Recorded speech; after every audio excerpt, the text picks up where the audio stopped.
Why does it seem that we are surrounded by knuckleheads in management and in business in general? I'm going to get to the bottom of why this is, figure out who's at fault, and what you can do about it to protect yourself and ensure your own career success. So, let's go. So if you're tired of dealing with bad bosses in the workplace, you are not alone. In fact, there are several reasons why bad bosses are so prevalent, some of which are the boss's fault, and some of which are surprisingly not their fault. So, reason number one, poor management training or development. Many bosses are promoted to their positions because they were good at their previous job, not because they have the necessary leadership skills. This is called the Peter Principle. In other words, rising to their level of incompetence. Without proper training, they may not know how to delegate tasks, communicate effectively, or motivate their team. This can lead to micromanagement, lack of support, and many other problems. Reason number two is promotion from within to a fault. While promoting from within can be a great way to retain knowledge and reward loyalty, it can also be a recipe for disaster if the person being promoted isn't the best fit for the job. If someone is promoted simply because they've been with the company for a long time, they may not have the necessary skills or experience to be an effective boss. Reason number three is because they need a leader really quickly. When a company suddenly loses a boss, they may feel pressure to fill the position very quickly. In some cases, this may mean promoting someone who isn't the best candidate for the job, but is a warm butt in the seat. This can result in a boss who is ill-prepared for their new role. Reason number four is poor company culture and bad role models. Another reason for so many knuckleheads in management is poor company culture that tolerates or even encourages bad behavior from bosses. When a company prioritizes profits over people, bosses may feel pressure to push their employees to the limit or engage in unethical behavior. A culture that doesn't prioritize employee well-being can breed bad bosses who don't care about the people they lead.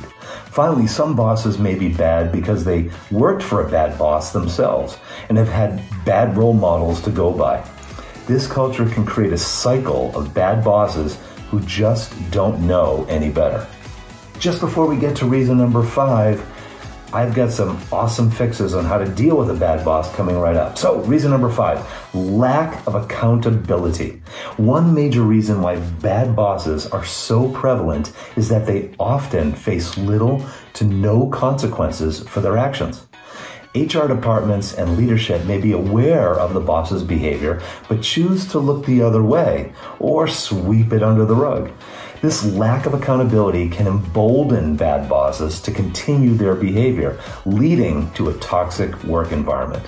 What other reasons do you know for why there are so many bad bosses out there? Share your thoughts in the comments below. And if you like insider business and career tips, please give the video a like and subscribe for more.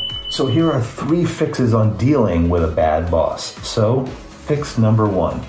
First, let's get real for a second here and let's have a balanced view.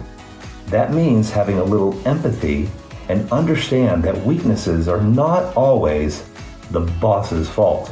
In other words, a good portion of people's weaknesses are not entirely their fault, but could be the fault of the system that has failed to develop those weaknesses into strengths, or a system that allows weak leaders in the first place. This can be from weak processes like performance management that's not working, or recruiting problems. Understanding this and having this empathy can help you be a little bit more understanding and patient when working with a bad boss. Oh yeah, and breathe. Now, fix number 2, encouraging feedback from employees.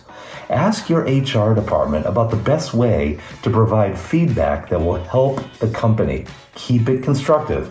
For example, ask if they have regular surveys or feedback sessions. But if things get really bad with your boss, you can take matters into your own hands and have a heart-to-heart with your HR business partner. Just remember to keep it very professional and very constructive and provide examples so that you are not seen as the problem. Fix number 3 is to focus on delivering massive value. You focusing on delivering massive value. So no matter what you think of your boss, your career success is primarily dependent on the massive value that you deliver, not on the shortcomings of others. Even if you have to work harder to make up for some weak team members, even a bad boss, don't let them hold you back. Don't be a victim. If you've embraced the free agent mindset that I often talk about, you want to deliver massive value to increase the value of your professional brand, no matter who you're dealing with.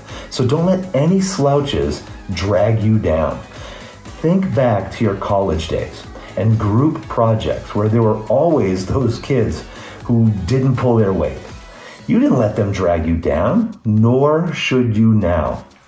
So your career success is in your own hands, more than you know.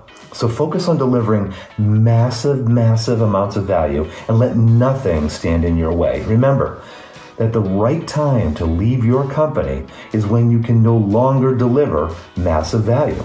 And that's because at that point, you cannot add value to your professional brand any longer. So if that is the case, then it is time to move on. And I've got some amazing tips on how to deliver massive value so that you can build your free agent value in the market. Here's how to do exactly that, and I'll see you there in just a second.